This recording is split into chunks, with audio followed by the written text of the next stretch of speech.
it's Kelly from Use It Scrapbooking, and today's episode of Prompt to Page comes from challenges from the Memory Nest and from scrapperonthestreet.com.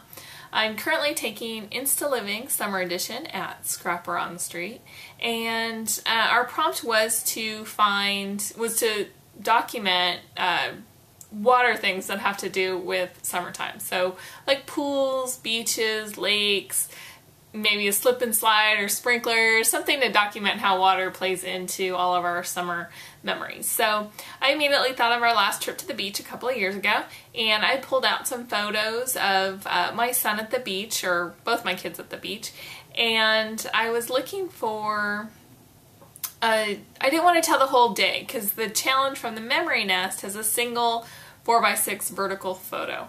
And so I wanted to take a picture from that day that told its own story, that stood on its own. So that's what I was looking for, and let's see what we came up with. Here's the sketch from the Memory Nest I was telling you about, and as you can see there is that one vertical 4x6 photo that it calls for, and it also has this interesting background with the cutout circles.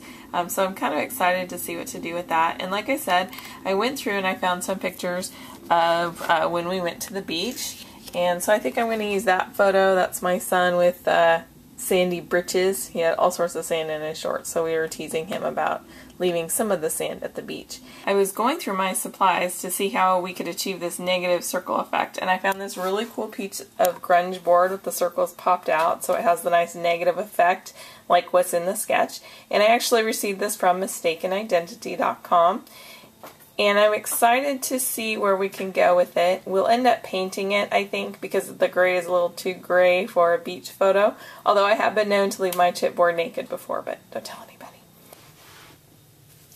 The thing about using chipboard or grunge board is that the base is gray. So when you're trying to do a lighter color, and I'm going to be using this bright blue paper on this white piece of cardstock, when you're trying to make this a brighter color, it makes it much more difficult to bring the brightness out because the background is so dark.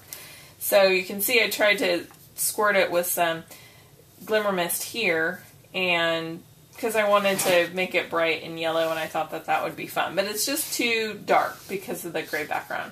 So what I'm going to do, what I'm going to attempt to do, is I'm going to make it a white background, and then I'll spray the yellow on there. And I'm going to do that with some white ink, because that happens to be what I have on hand. And grunge board is made especially for taking in inks and paints and things. So we're going to give it a shot, and we'll see how it turns out.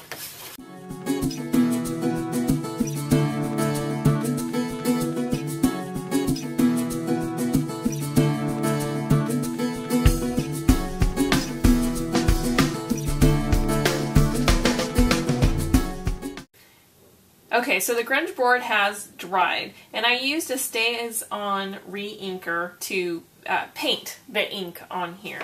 And I thought I might do some glimmer mist over it to give it some of the yellow, since I like yellow and blue together so much. But the Stays-On works as a resist, so the glimmer mist doesn't stick to it. So that's okay. I still think it's better than just the gray, and we're going to have the blue here, and we're going to have our picture over it. So I think that's all going to work together. I'm going to use this as my big background piece. So I'm going to go ahead and get that cut. Then I'm going to find some other pieces of paper to play with this. And our challenge from the Memory Nest says to include brads or buttons. So I think we'll be able to do that as well.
Okay, so I made a few changes after looking at it, and I just wanted to show you really quick what I did. I added some blue buttons in that main area because I had blue buttons in the corners and I really liked that, but I needed something to tie it into the buttons in the middle. So I replaced some of them with blue, and then I also added this little focal point. I'll focus in on that for you too. I decided this little button banner over here was really cute, but it needed a little something to pull your eye to it. So I created this little three-dimensional accent there. And so you can see that. And let me show you really quickly how I did it. I had a little bit of this paper left over from the photo mat, and I used some pieces here and here. And all I did was take my scallop punch, and I like to put my scallop punch upside down so that I can see exactly where I'm punching. And I punched that out, and then I took a smaller round punch. This is a 1 1/4 inch punch, and I lined it up under there. I popped that out onto my lap.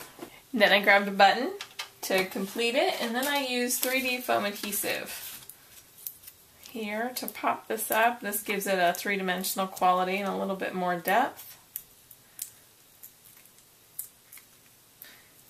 And because this the grunge board kind of sits down a little bit, it actually worked out perfectly in that spot.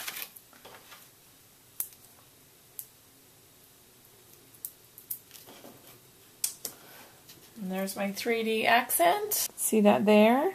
And then on the page, I just added a little bit of twine in the middle to finish it off a bit. And again, I have twine here at the top, twine here, and then I use the baker's twine across the top. So that creates a nice visual triangle as well. Oh, and the other thing that I added, because I had it sitting there, because I was trying to use it on the grunge board, I added just a few little splotches of yellow around here. I figured because it was sandy and beachy and everything's a little all over the place at the beach, I went ahead and added a few little splotches of color there. All I did was to I took the pump out and I just flicked it. And the trick is to kind of get it to go where you want. And there you go, that's all I did. I added a little bit of color that way. I don't usually do that, but like I said, it's on my desk and I thought, why not? And sometimes you just gotta say, why not? Alright, I hope you enjoyed this tutorial, and if you have a creation based on this, go ahead and enter it over at the Memory Nest on their Linky party, and I appreciate you watching this, and if you liked it, share it with somebody. Thanks. Bye.